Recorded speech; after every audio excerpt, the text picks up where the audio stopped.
ત્યાર પછી સેકન્ડ ક્રિયાવિધિ આપણે જોવાની છે, એનું નામ છે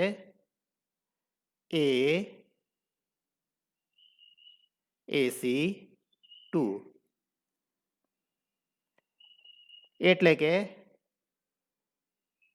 એસિડ કેટાલાઇઝ્ડ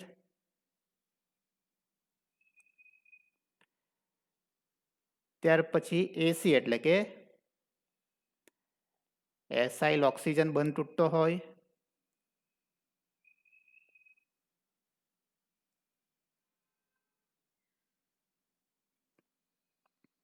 અને 2 એટલે કે બાયમોલેક્યુલર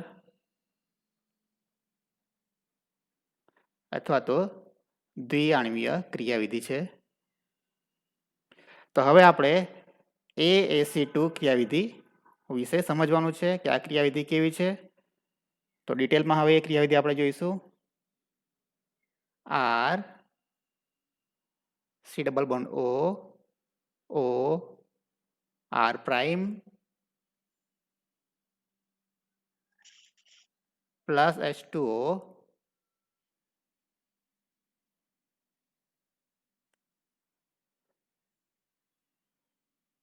તો હવે આ જે ક્રિયાવિધિ છે એસિડ ઉદ્દીપકની હાજરીમાં થાય છે, એટલે આપણે લખવું પડશે ઉપર H+. તો ઉદ્દીપક તરીકે આપણે એસિડ લેવાનું છે. એસ્ટરનું જળ વિભાજન છે. હવે જ્યારે એસિડ ઉદ્દીપકની હાજરીમાં એસ્ટરનું જળ વિભાજન થતું હોય ત્યારે આપણને કાર્બોક્સિલિક એસિડ મળશે, એટલે RCOOH. જો બેઝ ઉદ્દીપક હોય તો અહીંયા કાર્બોક્સિલેટ આયન આવે, પણ એસિડ ઉદ્દીપક છે એટલા માટે આપણે અહીં આ કાર્બોક્સિલિક એસિડ લખીશું, પ્લસ R'OH એટલે કે આલ્કોહોલ મળશે. તો આ જનરલ ક્રિયાવિધિ થઈ. એના પછી આપણને એટલું ખબર પડે છે કે ક્રિયાવિધિ એસિડ કેટાલાઇઝ છે, એટલે કે પહેલો લેટર જે છે ક્રિયાવિધિના નામનો એ અહીં સાબિત થઈ ગયું છે. હવે આપણે સાબિત કરવાનું છે કે ક્રિયાવિધિ દરમિયાન એસાઇલ ઓક્સિજન બંધ તૂટે છે. તો આપણે એની સાબિતી આપવાની છે કે ક્રિયાવિધિ દરમિયાન એસાઇલ ઓક્સિજન બંધ તૂટે છે, એસાઇલ ઓક્સિજન બંધનું ખંડન થાય છે. અહીં એસ્ટર લઉં છું મોનોમિથાઇલ સક્સિનેટ. તો સક્સિનિક એસિડનું સૂત્ર તો બધાને ખ્યાલ જ હશે, CH2CH2 COOH. મોનોઇથાઇલ સક્સિનેટ એટલે કે કોઈ એક એસિડ સમૂહનું એસ્ટરમાં રૂપાંતર થયેલું હોય. તો સક્સિનિક એસિડમાં 2 કાર્બોક્સિલિક એસિડ સમૂહો છે, એમાંના કોઈ એક કાર્બોક્સિલિક એસિડનું એસ્ટરમાં રૂપાંતર થયેલું હોય તો એનું નામ થશે મોનોઇથાઇલ સક્સિનેટ. જો બંને કાર્બોક્સિલિક એસિડનું એસ્ટર સમૂહમાં રૂપાંતર થયેલું હોય, દાખલા તરીકે અહીંયા પણ C2H5 હોય, ઇથાઇલ સમૂહ હોય, તો આપણે લખી શકીએ ડાઇથાઇલ સક્સિનેટ પ્લસ જળ વિભાજન છે, હાઇડ્રોલિસિસ છે, એટલે આપણે H2O લેવું પડશે, પરંતુ સાદો H2O નહીં, પરંતુ જેની અંદર ઓક્સિજન 18 સમસ્થાનિક હોય એવો ઓક્સિજન આપણે લેવો પડશે. હવે એસિડ ઉદ્દીપકની હાજરીમાં જળ વિભાજન થાય, પ્રક્રિયા રિવર્સિબલ હોય છે, પ્રતિવર્તી હોય છે. તો ફરીથી આપણે બંને જે અણુ લીધા છે બંનેના 2 ટુકડા કરીશું, 2 પાર્ટ પાડીશું. ધારો કે ક્રિયાવિધિ દરમિયાન એસાઇલ ઓક્સિજન બંધ તૂટે છે, તો એના 2 પાર્ટ થશે, COOH CH2CH2CO પ્લસ તથા C2H5O માઇનસ. ઓકે, એ જ પ્રમાણે H2ના 2 પાર્ટ થશે, H પ્લસ અને OH માઇનસ. તો તમારે શું કરવાનું છે, ઓપોઝિટ ચાર્જવાળા પાર્ટને એકબીજા સાથે જોડી દો. તો COOH CH2CH2CO. તો આપણે જે નિપજ મળશે એ લખીએ છીએ COOH CH2CH2CO. તો આટલો ભાગ છે એ એસ્ટરનો છે, તો CO પ્લસ હોય છે એટલે એની સાથે કોણ જોડાશે, OH માઇનસ. તો એ ગ્રીન કલરથી લખું છું OH. તો આ થઈ ગયો સક્સિનિક એસિડ. અને બાકીનો જે પાર્ટ હતો એસ્ટરનો C2H5O માઇનસ, એની સાથે જોડાશે H પ્લસ. એટલે પ્લસ C2H5O અને પાણીના અણુમાંથી મળશે H એટલે ઇથેનોલ. તો આ રીતે એનું જળ વિભાજન થાય છે. જળ વિભાજન થયા પછી આપણને બે અણુ મળશે, સક્સિનિક એસિડ પ્લસ ઇથેનોલ. એનું એનાલિસિસ કરવાનું છે કે પાણી જે આપણે લીધું છે O18 વાળું લીધું છે, તો O18 એટલે કે ઓક્સિજનનો સમસ્થાનિક કયા અણુની અંદર તમને જોવા મળશે. જો સક્સિનિક એસિડની અંદર જોવા મળે તો એસાઇલ ઓક્સિજન બંધ તૂટેલો હોય, પણ સક્સિનિક એસિડમાં નથી મળતો, ઇથેનોલમાં જોવા મળે તો એનો મતલબ એ થાય કે આલ્કાઇલ ઓક્સિજન બંધ તૂટેલો હોય. હવે જ્યારે ખરેખર એનું એનાલિસિસ કરવામાં આવ્યું ત્યારે જાણવા મળ્યું કે O18 સક્સિનિક એસિડમાં જોવા મળે છે, આલ્કોહોલમાં જોવા મળતો નથી. તો એના પરથી સાબિત થઈ જાય છે કે પ્રક્રિયાની ક્રિયાવિધિ દરમિયાન એસ્ટરનો એસાઇલ ઓક્સિજન બંધ હોય છે એ તૂટે છે, આલ્કાઇલ ઓક્સિજન બંધ તૂટતો નથી. તો આ સાબિતી તમને પૂછે તો તમારે આ રીતે લખવાનું કે એસાઇલ ઓક્સિજન બંધ તૂટે છે એની સાબિતી કઈ છે. જરૂરી નથી કે અહીંયા તમે ઇથાઇલ સક્સિનેટ એસ્ટર જે આપ્યો છે એ જ લો. આ ક્રિયાવિધિ છે જનરલ ક્રિયાવિધિ છે, મોટાભાગના એસ્ટરમાં થતી હોય છે, એટલે તમે અહીંયા ઇથાઇલ એસિટેટ પણ લઈ શકો, સિમ્પલ એસ્ટર લઈ શકો, ઇથાઇલ એસિટેટ, મિથાઇલ એસિટેટ પણ લઈ શકો. તો તમને જે યોગ્ય લાગતો હોય એ એસ્ટર લેવાનો. સિમ્પલ એસ્ટર લેશો તો ચાલશે. ત્યારબાદ આપણે જોવાનું છે કે એની ક્રિયાવિધિ. તો અત્યાર સુધી આપણે સાબિત કર્યું કે પ્રક્રિયા એસિડ ઉદ્દીપકની હાજરીમાં થાય છે, પ્રક્રિયા દરમિયાન એસાઇલ ઓક્સિજન બંધ તૂટે છે. હવે આપણે સાબિત કરવાનું છે કે ક્રિયાવિધિ દ્વિઆણવીય છે. તો ક્રિયાવિધિ જે આપણે બતાવવાની છે એના માટે જનરલ એસ્ટર લઈ લઈએ. R C double bond O O R prime. હવે જ્યારે પણ એસ્ટરનું જળ વિભાજન થતું હોય, એસ્ટરનું જળ વિભાજન એસિડિક માધ્યમમાં થતું હોય, એસિડ કેટેલાઇઝ થતું હોય, ત્યારે ક્રિયાવિધિમાં જેટલા પણ સ્ટેપ્સ હશે દરેકે દરેક સ્ટેપ્સ રિવર્સિબલ હશે. એટલે દરેકે દરેક સ્ટેપમાં તમારે આ રીતના બંને સાઈડના એરો બતાવવા પડશે. બધા જ સ્ટેપ રિવર્સિબલ હશે. તો ઉદ્દીપક તરીકે એસિડ છે એટલે કે આપણે લખીશું અહીંયા H+.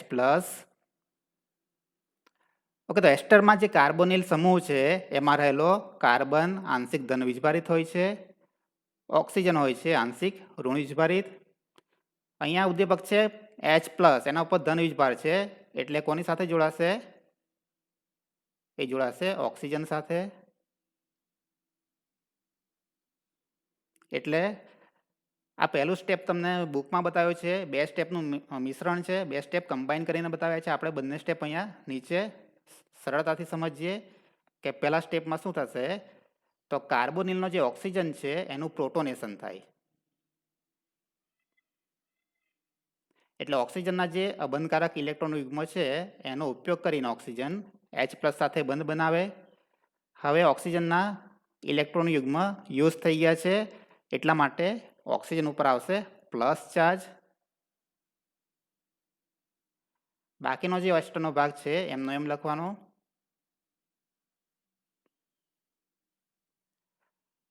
નેક્સ્ટ સ્ટેપમાં શું થશે કે પાઈ બંધ સૌથી નિર્બળ બંધ હોય છે એટલે પાઈ બંધ તૂટી જશે. કાર્બોનિલનો જે પાઈ બંધ છે કાર્બન ઓક્સિજન વચ્ચેનો એ તૂટી જાય અને એના ઇલેક્ટ્રોન ઓક્સિજન ઉપર જશે એટલે આપણને મળશે R C. પાઈ બંધ તૂટી ગયો એટલે single bond oxygen OH. Electron oxygen ઉપર પાછા મળી ગયા છે ઓક્સિજનને એટલે ત્યાં જે પ્લસ ચાર્જ હતો એ હવે દૂર થઈ જશે, સિંગલ બોન્ડ OR. હવે પાઈ બંધના બંને ઇલેક્ટ્રોન ઓક્સિજન ઉપર જતા રહ્યા છે, કાર્બન ઉપર હવે ઇલેક્ટ્રોન નથી એટલે કાર્બન ઉપર આવશે પ્લસ ચાર્જ. તો આ રીતે પહેલું જે સ્ટેપ છે એ કમ્બાઈન કરીને તમને બુકમાં બતાવેલું છે. તો જે પહેલા સ્ટેપના બે તબક્કા છે નીચે તમને બતાવ્યા છે. આપણે ડાયરેક્ટ આ પ્રોડક્ટ લખી દઈશું, જે કાર્બોકેટાયન મળે છે ડાયરેક્ટ લખી દઈશું RCOH OR પ્રાઇમ અને કાર્બન ઉપર આવશે ધન વીજભાર. તો બંને સ્ટેપના એરોને આપણે કમ્બાઈન કરી નાખીએ કે પાઈ બંધ તૂટી જાય અને ઓક્સિજન H ઉપર આક્રમણ કરે, H+ ઉપર આક્રમણ કરે, એટલે આપણને મળશે પ્રોટોનેટેડ એસ્ટર. તો આનું નામ થશે પ્રોટોનેટેડ એસ્ટર.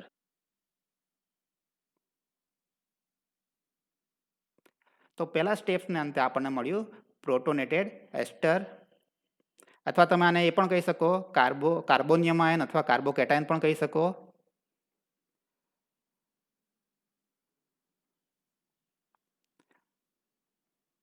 તો ઓરિજિનલી આપણે જોઈએ કે એસ્ટરમાં કાર્બોનિલ કાર્બનનું સંકરણ કયું હતું? તો એ હતું sp2. પ્રોટોનેશન થયા પછી પ્રોટોનેટેડ એસ્ટર મળે છે, એમાં પણ કાર્બનનું સંકરણ રહેશે સેમ sp2. એટલે સંકરણ ચેન્જ થતું નથી. ફર્સ્ટ સ્ટેપને અંતે સંકરણ ચેન્જ થતું નથી, એનું એ જ રહે છે. ત્યાર પછી બીજો તબક્કો, તો સેકન્ડ તબક્કામાં પ્રોટોનેટેડ એસ્ટરની પ્રક્રિયા થશે H2O સાથે. H2Oમાં ઓક્સિજન ઉપર અબંધકારક ઇલેક્ટ્રોન યુગ્મ હોય છે, જેનું એ દાન કરી શકે છે. તેથી આપણે H2Oને કેન્દ્રાનુરાગી પ્રક્રિયા કહીએ છીએ. તો H2O જે કાર્બન ઉપર ધન વીજભાર છે તે કાર્બન ઉપર આક્રમણ કરશે એના ઇલેક્ટ્રોન યુગ્મનો ઉપયોગ કરીને. એટલે પ્રોટોનેટેડ એસ્ટર હતો એ સેમ એમનો એમ તમારે લખી દેવાનો, RCOH OR પ્રાઇમ, અને અહીંયા H2O જોડાઈ જશે એટલે OH. ઓક્સિજને પોતાના ઇલેક્ટ્રોન યુગ્મનો ઉપયોગ કરી લીધો છે, તેથી હવે ઓક્સિજન ઉપર આવશે પ્લસ ચાર્જ. તો આ જે સેકન્ડ સ્ટેપ છે, સેકન્ડ સ્ટેપના અંતે તમને જે મધ્યવર્તી નિપજ મળે છે એમાં કાર્બનનું સંકરણ હવે ચેન્જ થઈ જશે, sp2 માંથી sp3 થઈ જશે. રાઈટ. તો આ ખાસ ધ્યાન રાખવાનું છે કે ફર્સ્ટ સ્ટેપમાં કાર્બનનું સંકરણ sp2 હતું, એનું એ જ રહે છે. જ્યારે સેકન્ડ સ્ટેપમાં કાર્બનનું સંકરણ sp2 માંથી sp3 માં રૂપાંતર થઈ જાય છે. ત્યારબાદ ત્રીજો તબક્કો, તો થર્ડ સ્ટેપની અંદર શું થશે? તો જે એસ્ટરનો ઓક્સિજન છે એ ઓક્સિજનની બાજુમાં H+ છે, એટલે એ ઓક્સિજન એના ઇલેક્ટ્રોન યુગ્મનો ઉપયોગ કરીને H+ ને લઈ લેશે. તેથી આ સ્ટેપ કહેવાશે પ્રોટોન ટ્રાન્સફર.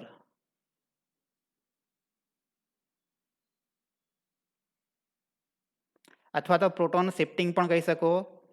તો ત્રીજા સ્ટેપની અંદર પ્રોટોનનું એક પરમાણુ ઉપરથી બીજા પરમાણુ ઉપર સ્થાનાંતર થશે. અહીં તમે જોઈ શકો છો કે પ્રોટોનનું સ્થાનાંતર એક ઓક્સિજન ઉપરથી બીજા ઓક્સિજન ઉપર થાય છે. એટલે આખું સૂત્ર લખી દઈએ કે ત્રીજા સ્ટેપને અંતે આપણને શું મળશે? તો RCOH OR પ્રાઇમ. હવે એ ઓક્સિજન સાથે H+ જોડાઈ ગયો છે એટલે H, અને એ ઓક્સિજન એના ઇલેક્ટ્રોન યુગ્મનો ઉપયોગ કરીને હાઇડ્રોજન સાથે બંધ બનાવે છે, તેથી હવે ઓક્સિજન ઉપર પ્લસ ચાર્જ આવશે.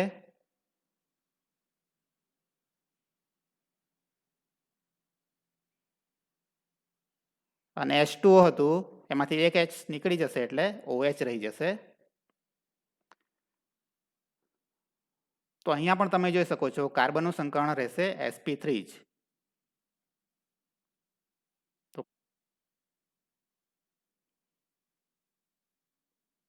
ત્યાર પછી ચોથો તબક્કો, ફોર્થ સ્ટેપ.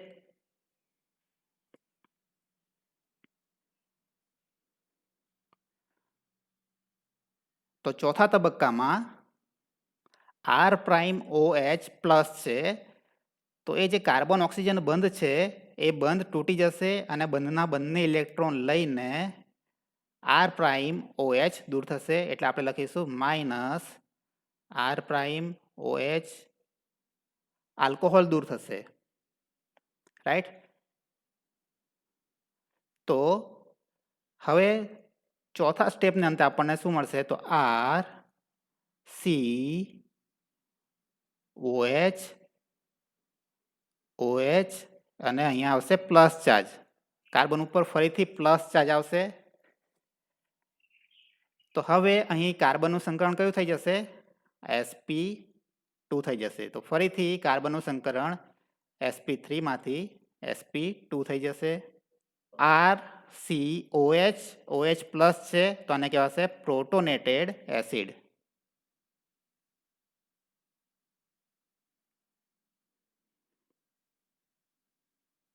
અને લાસ્ટ સ્ટેપ તો છેલ્લા સ્ટેપની અંદર H પ્લસ દૂર થશે એટલે એને કહીશું આપણે ડીપ્રોટોનેશન. તો H પ્લસ દૂર થશે. OH બંધના 2 ઇલેક્ટ્રોન છે એ કાર્બન ઓક્સિજન વચ્ચે આવશે, ત્યાં દ્વિબંધ બનશે અને કાર્બન ઉપરનો ધન વીજભાર દૂર થઈ જશે. એટલે આપણને મળશે RCOH ડબલ બોન્ડ O એટલે કાર્બોક્સિલિક એસિડ.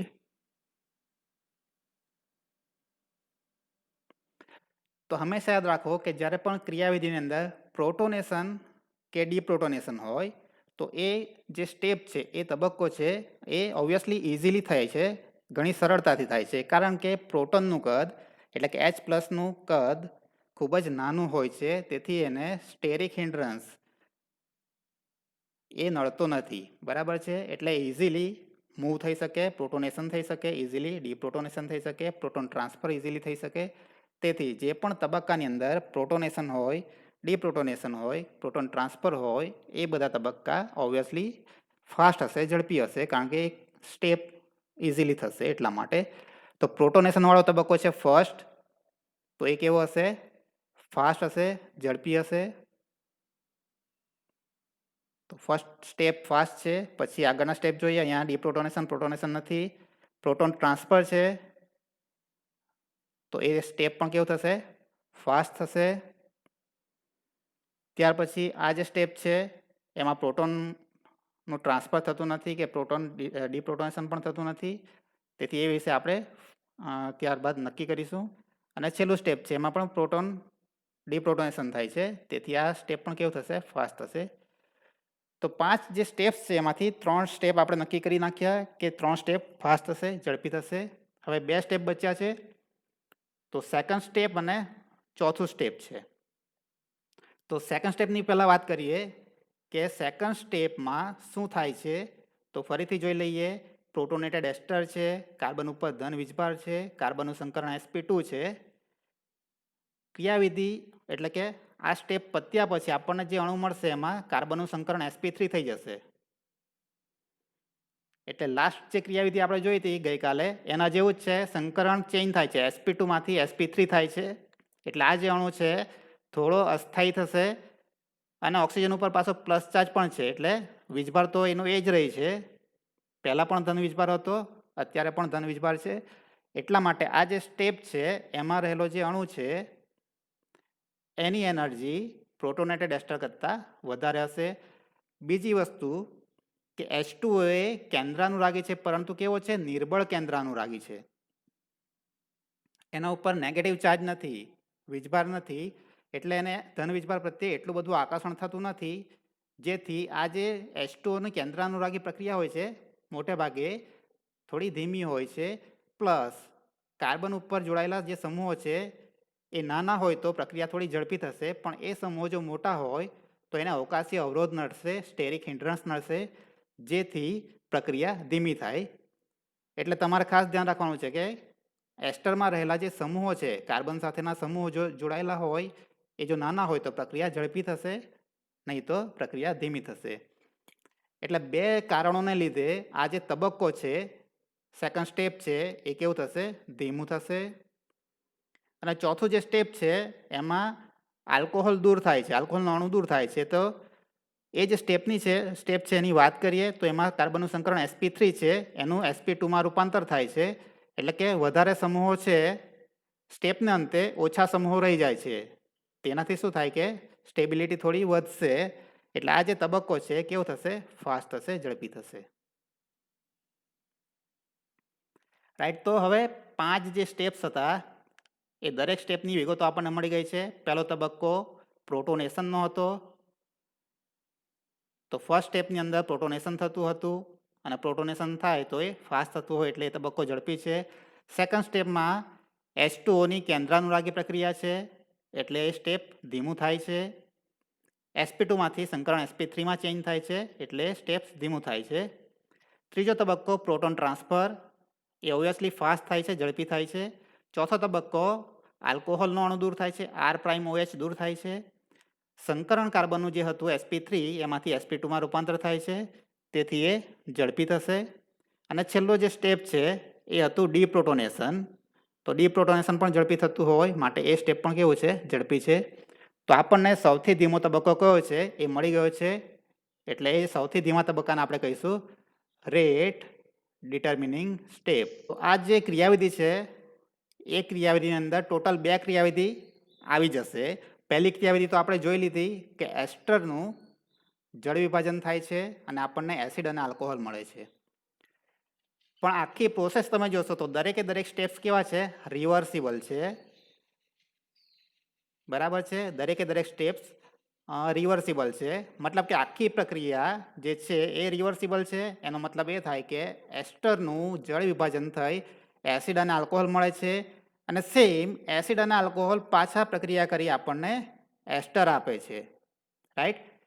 તો હવે આપણે એ ક્રિયાવિધિ પણ જોવાની છે કે એસિડમાંથી આપણને એસ્ટર કઈ રીતે મળશે. તો હવે જે નીચે રિવર્સિબલ એરો બતાવ્યા છે એમાંનો ઓપોઝિટ એરો છે તે તમારે જોતા રહેવાનું છે. તો ફર્સ્ટ આપણે લઈએ કાર્બોક્સિલિક એસિડ, તો RCOOH. તો એનું પહેલું સ્ટેપ થયું. એસ્ટરીકરણ માટે તમારે રિવર્સ જવાનું છે, જે રિવર્સ એરો છે એ પ્રમાણે તમારે ચાલવાનું છે. તો એ આખી જે એસ્ટરીકરણની ક્રિયાવિધિ છે એ તમને મળી જશે. રાઈટ. તો આપણે કાર્બોક્સિલિક એસિડ લેવાનું છે. એસ્ટરીકરણ માટે શું લેવું પડશે, કાર્બોક્સિલિક એસિડ પ્લસ આલ્કોહોલ બંને વચ્ચે પ્રક્રિયા થઈ આપણને એસ્ટર મળશે. તો પહેલાં આપણે લઈએ કાર્બોક્સિલિક એસિડ. ફર્સ્ટ સ્ટેપમાં ઉપરના એરો ઉપર લખેલું હતું ડીપ્રોટોનેશન. ડીપ્રોટોનેશન એટલે કે -H+, પ્રોટોન દૂર થાય છે. તો ઉપર લખેલું હતું, ઉપરના એરો ઉપર તમારે જોવાનું છે કે ડીપ્રોટોનેશન લખેલું હતું. તો નીચેના એરો ઉપર શું લખવાનું, એનાથી ઓપોઝિટ, એકદમ વિરુદ્ધ. એરો પણ વિરુદ્ધ દિશામાં છે એટલે ઉપરના એરો ઉપર જે લખેલું હોય એનાથી વિરુદ્ધ થશે. જો ઉપર ડીપ્રોટોનેશન થતું હોય તો નીચે થશે પ્રોટોનેશન. ઉપર -H+ લખેલું છે એટલે એનાથી ઓપોઝિટ લખવાનું છે +H+, એટલે કે પ્રોટોન એડ થાય છે. તો કાર્બોક્સિલિક એસિડ એનું ફર્સ્ટ સ્ટેપમાં પ્રોટોનેશન થશે. પ્રોટોનેશન થશે એટલે જે આપણને મળશે એને કહીશું આપણે પ્રોટોનેટેડ એસિડ.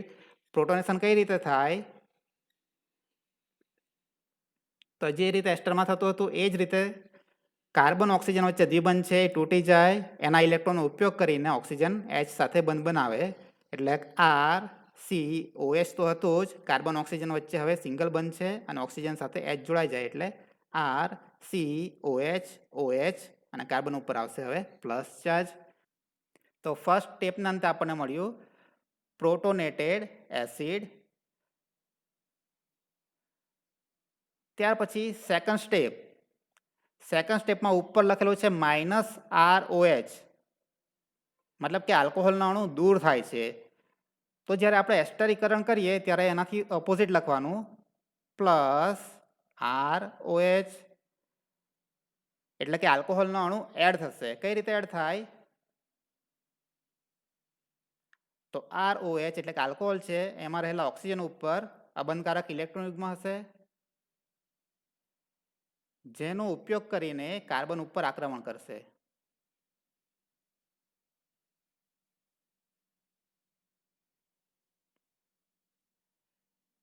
એટલે અહીં તમે જોઈ શકો છો આપણને શું મળશે, RCOH અને કાર્બન સાથે આખો જે આલ્કોહોલનો અણુ છે એ જોડી દેવાનો છે R'OH. ઓક્સિજન એના ઇલેક્ટ્રોન યુગ્મનો ઉપયોગ કરીને બંધ બનાવ્યો છે એટલે ઓક્સિજન ઉપર આવશે પ્લસ ચાર્જ. હવે આ જે સ્ટેપ છે એમાં કાર્બનનું સંકરણ sp2માંથી sp3 થાય છે. આલ્કોહોલ પણ પાણીની જેમ જ નિર્બળ કેન્દ્રાનુરાગી છે, જેથી એસ્ટરીકરણની પ્રક્રિયા દરમિયાન આ જે સેકન્ડ સ્ટેપ છે એ ધીમું થશે, સ્લો થશે. એટલે એસ્ટરીકરણની પ્રક્રિયામાં સેકન્ડ સ્ટેપ થશે એ રેટ ડિટર્મિનિંગ સ્ટેપ કહેવાશે.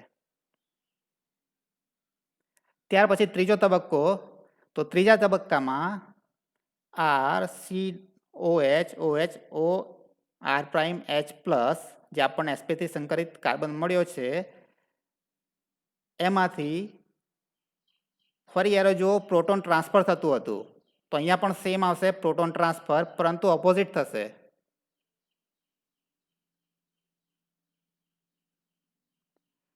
જળ વિભાજન દરમિયાન H2O માંથી પ્રોટોન ટ્રાન્સફર આલ્કોહોલ ઉપર થતું હતું, ROH ઉપર થતું હતું. અહીં એનાથી ઊંધું થશે, R'OH છે એમાંથી પ્રોટોનનું ટ્રાન્સફર OH ઉપર થશે, અને આ પ્રોટોન ટ્રાન્સફર છે એ પણ કેવું થશે, ઝડપી થશે, ફાસ્ટ થશે. એટલે આપણને ફરીથી આ અણુ મળશે RCOH OR' અને OH2+. હવે ફરીથી રિવર્સ જાઓ તો ઉપરના એરો પર લખેલું હતું H2O એડ થતો હતો, એટલે તમારે નીચે લખવાનું છે -H2O, પાણીનો અણુ દૂર થાય છે.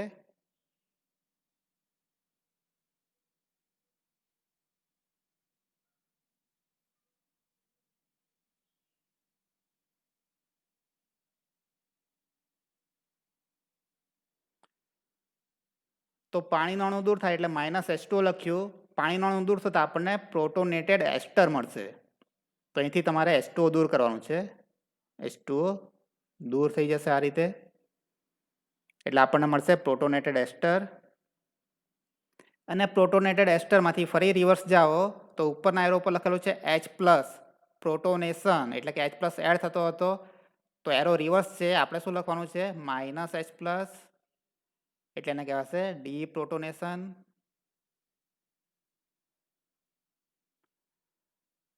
તો અહીંથી OH છે એમાંથી એક H+ દૂર થશે અને ઓક્સિજન કાર્બન વચ્ચે દ્વિબંધ આવી જશે આ રીતે. તો આપણને મળશે RC++O OR', એટલે કે એસ્ટર. તો જ્યારે પણ એસ્ટરની જળ વિભાજનની ક્રિયાવિધિ હોય અને એસિડ ઉદ્દીપકનો ઉપયોગ કરેલો હોય તો બંને ક્રિયાવિધિ આવશે, એસ્ટરના જળ વિભાજનની ક્રિયાવિધિ, અને રિવર્સ તમે જશો તો એ કહેવાશે કાર્બોક્સિલિક એસિડ લઈને એનું એસ્ટરીકરણ કરેલું છે એની ક્રિયાવિધિ, એટલે કે એસ્ટરીકરણની ક્રિયાવિધિ. હવે ક્રિયાવિધિની અંદર આપણે એ તો નક્કી કરી નાખ્યું કે રેટ ડિટર્મિનિંગ સ્ટેપ કયું છે, પરંતુ એ નક્કી કરવાનું બાકી છે કે એ એક આણ્વીય ક્રિયાવિધિ છે કે દ્વિઆણ્વીય ક્રિયાવિધિ છે. તો હવે આપણે એસ્ટરીકરણ માટે પણ અને એસ્ટરના જળ વિભાજન માટે પણ નક્કી કરવાનું છે કે ક્રિયાવિધિ કઈ છે. તો ફર્સ્ટ લઈએ આપણે એસ્ટરનું જળ વિભાજન.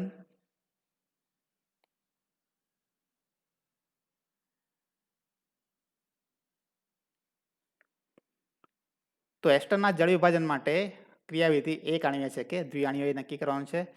તો એસ્ટરનું જળ વિભાજન જ્યારે તમે કરો છો ત્યારે સેકન્ડ સ્ટેપ કે જેની અંદર H2O એડ થાય છે, H2Oની કેન્દ્રાનુરાગી પ્રક્રિયા થાય છે, એ સ્ટેપ ધીમું છે, એટલે કે એ રેટ ડિટર્મિનિંગ સ્ટેપ થયું. તો એ જે તબક્કો છે, રેટ ડિટર્મિનિંગ સ્ટેપ છે, એ સ્ટેપમાં કુલ કેટલા ક્રિયાકારકો ભાગ લે છે. તો ક્રિયાકારક છે, એક છે પ્રોટોનેટેડ એસ્ટર, રાઈટ, અને સેકન્ડ છે H2O. તો રેટ ડિટર્મિનિંગ સ્ટેપની અંદર કુલ 2 ક્રિયાકારકો છે, પ્રોટોનેટેડ એસ્ટર, એ શેમાંથી મળશે આપણને, એસ્ટરમાંથી મળશે, તથા H2O.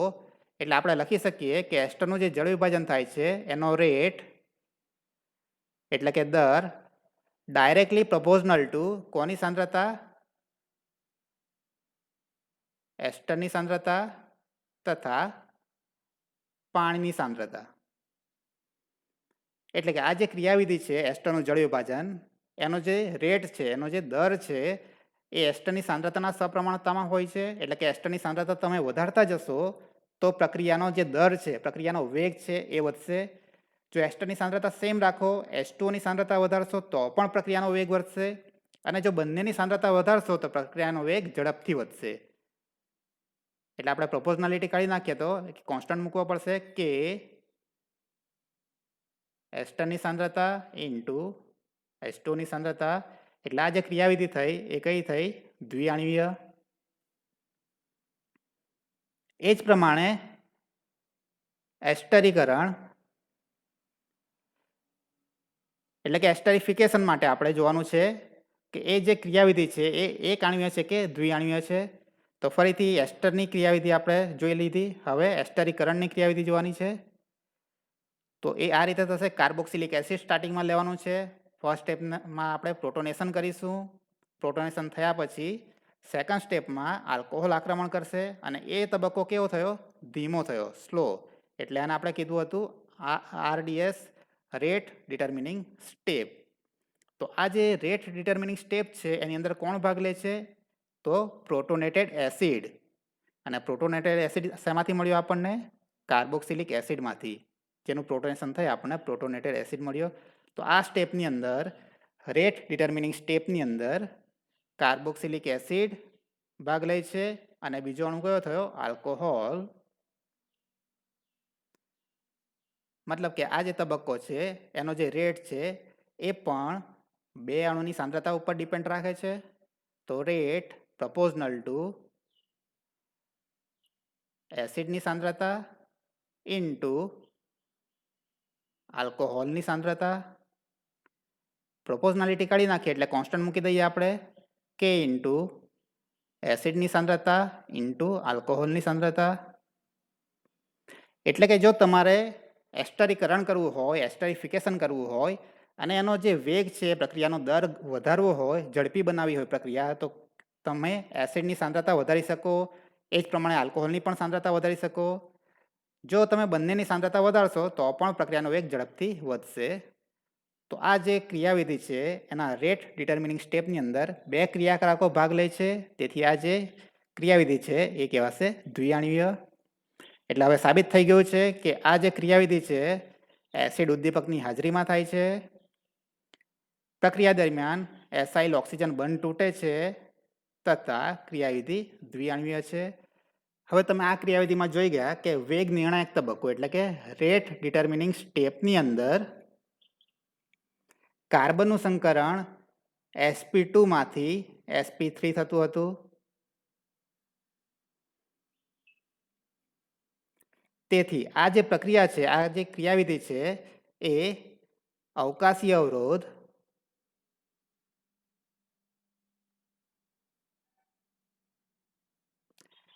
એટલે કે સ્ટેરિક હિન્ડ્રન્સ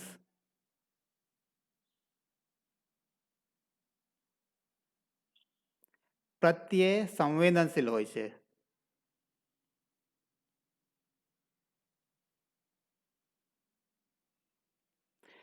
એટલે કે એસ્ટર સાથે જોડાયેલા સમૂહો જો નાના હોય તો અવકાશીય અવરોધ ઓછો નડશે અને એને કારણે ક્રિયાવિધિ ઝડપી બનશે, પ્રક્રિયા ઝડપથી થશે. પરંતુ જો એસ્ટર સાથે જોડાયેલા સમૂહો મોટા હોય, બલ્કી હોય, તો H2O ઇઝીલી આક્રમણ કરી શકતો નથી કાર્બન ઉપર, જેને કારણે અવકાશી અવરોધને કારણે ક્રિયાવિધિ ધીમી થશે. એને કારણે જે પ્રક્રિયાનો દર છે એ પણ ઘટશે અને પ્રક્રિયા ખૂબ ધીમી થશે. એક એક્ઝામ્પલ લઈએ આપણે.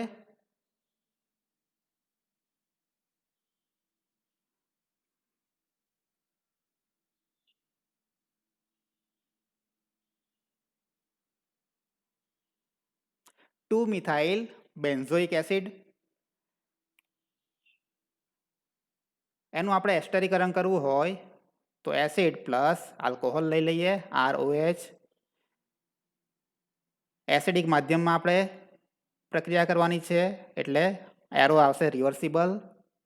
તો અહીં તમે જોઈ શકો છો જે કાર્બોનિલ કાર્બન છે, CO છે, એની સાથે બેન્ઝીન રિંગ છે, મોટો સમૂહ છે, પ્લસ ઓર્થો સ્થાન ઉપર CH3 પણ છે. તો એને કારણે સ્ટેરિક હિન્ડ્રન્સ ખૂબ વધી જશે, અવકાશી અવરોધ ખૂબ વધી જશે. એટલે એસ્ટરીકરણ જો તમારે કરવું હોય 2 મિથાઇલ બેન્ઝોઇક એસિડનું તો એ ખૂબ ધીમું થશે. હવે જો તમે ઓર્થોસ્થાન ઉપર બીજો મિથાઇલ સમૂહ જોડી દો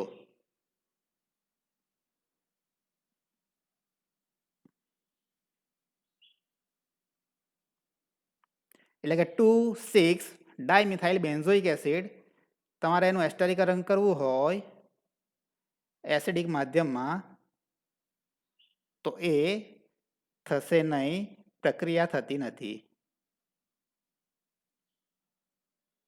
કારણ કે હવે અવકાશી અવરોધ એટલો બધો વધી ગયો છે કે આ જે ક્રિયાવિધિ છે AaC2, તો એ ક્રિયાવિધિ પ્રમાણે એસ્ટરીકરણ થતું નથી. એટલે કે આ ક્રિયાવિધિ ક્યારે થઈ શકે કે જ્યારે કાર્બોનિલ કાર્બનની આજુબાજુમાં અવકાશી અવરોધ ઓછો હોય, નાના સમૂહ આવેલા હોય તો આ ક્રિયાવિધિ થઈ શકે. પરંતુ જો કાર્બોનિલ કાર્બનની આજુબાજુમાં મોટા સમૂહો આવેલા હોય તો એને કારણે H2O જ્યારે આક્રમણ કરશે તે વખતે એને અવકાશી અવરોધ નડશે, જેથી H2O આક્રમણ કરી શકતું નથી. રેટ ડિટર્મિનિંગ સ્ટેપની અંદર જે H2O આક્રમણ કરે છે એ અવકાશી અવરોધ વધારે હોય તો આક્રમણ કરી શકતું નથી, અને આક્રમણ કરી ના શકે તો ક્રિયાવિધિ આગળ વધતી નથી, અને ક્રિયાવિધિ આગળ ના વધે તો આપણને નિપજ મળશે નહીં. એટલે કે જો તમારે આ રીતનો એસિડ હોય, વધુ અવકાશી અવરોધ ધરાવતો એસિડ હોય, તો એનું એસ્ટરીકરણ ઇઝીલી થતું નથી. અહીંયા તમે જોઈ શકો છો પ્રક્રિયા થતી નથી, આપણને એસ્ટર મળશે નહીં, નિપજ મળશે નહીં. તો ક્રિયાવિધિ બદલાશે. AaC2 પ્રમાણે અવકાશીય અવરોધ વધુ હોય એવા એસ્ટરનું જળ વિભાજન પોસિબલ નથી. એ જ પ્રમાણે કોઈ એસિડ હોય કે જેમાં અવકાશી અવરોધ વધારે હોય તો એનું એસ્ટરીકરણ પણ AaC2 ક્રિયાવિધિ પ્રમાણે પોસિબલ નથી.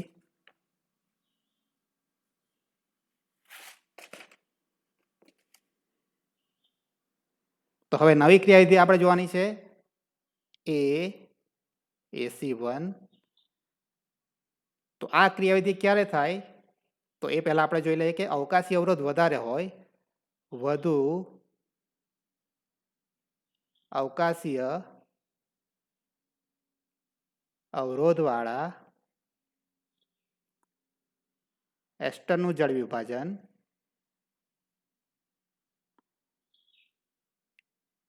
AaC2 ક્રિયાવિધિ પ્રમાણે થતું નથી. એ જ પ્રમાણે વધુ અવકાશીય અવરોધવાળા એસિડનું એસ્ટરીકરણ પણ AaC2 ક્રિયાવિધિ પ્રમાણે થતું નથી. એ પોસિબલ નથી કારણ કે અવકાશી અવરોધ વધારે છે એટલા માટે. તો હવે એવા જે અણુ છે એવા એસ્ટરનું જળ વિભાજન કેવી રીતે કરવું, અથવા તો એવો જે એસિડ છે એનું એસ્ટરીકરણ કેવી રીતે કરવું એ હવે જોવાનું છે. તો અવકાશી અવરોધ વધારે હોય એવો આપણે એક એસ્ટર લઈ લઈએ.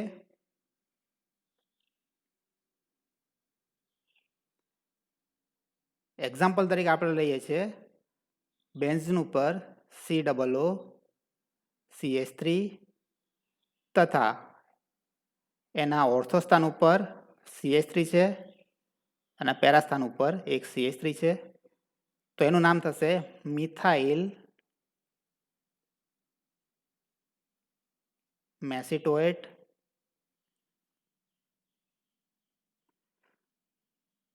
તો વધુ અવકાશી અવરોધ ધરાવતો જે એસ્ટર હોય છે એનું જળ વિભાજન તમારે કરવું હોય તો આ રીતે કરી શકો. તમારે એસ્ટર લેવાનો છે, એસ્ટર પ્લસ સાંદ્ર સલ્ફ્યુરિક એસિડ. તો અત્યાર સુધી આપણે એસિડ જે લેતા હતા એ ઉદ્દીપક તરીકે લેતા હતા. હવે આપણે જે એસ્ટર છે એને સાંદ્ર સલ્ફ્યુરિક એસિડની અંદર જ ડિઝોલ્વ કરવાનો છે. ત્યાર પછી એ જે દ્રાવણ બનશે એ દ્રાવણને તમારે કોલ્ડ H2O એટલે કે ઠંડા પાણીની અંદર ડ્રોપ બાય ડ્રોપ તમારે એડ કરવાનું છે, ડ્રોપ વાઇઝ એડ કરવાનું છે. કારણ કે જે પ્રક્રિયા થશે એ એક્ઝોથર્મિક થશે, ખૂબ વધારે ઉષ્મા ઉત્પન્ન થશે અને આખું જે દ્રાવણ છે એ ગરમ થઈ જશે. એટલા માટે એસ્ટરને સાંદ્ર સલ્ફ્યુરિક એસિડમાં પ્રથમ ડિઝોલ્વ કરવાનું છે, ત્યાર પછી એને ઠંડા પાણીની અંદર ડ્રોપ બાય ડ્રોપ એડ કરતા જવાનું છે. તો આ રીતે જળ વિભાજન થશે. કયા એસ્ટરનું જળ વિભાજન આ રીતે કરવાનું છે? વધુ અવકાશી અવરોધ ધરાવતો હોય તેવા એસ્ટરનું જળ વિભાજન આ રીતે કરવાનું છે. હવે વધુ અવકાશી અવરોધ ધરાવતો એસિડ આપણે લઈએ. ધારો કે અહીંયા COOCH3 ની જગ્યાએ H લઈએ.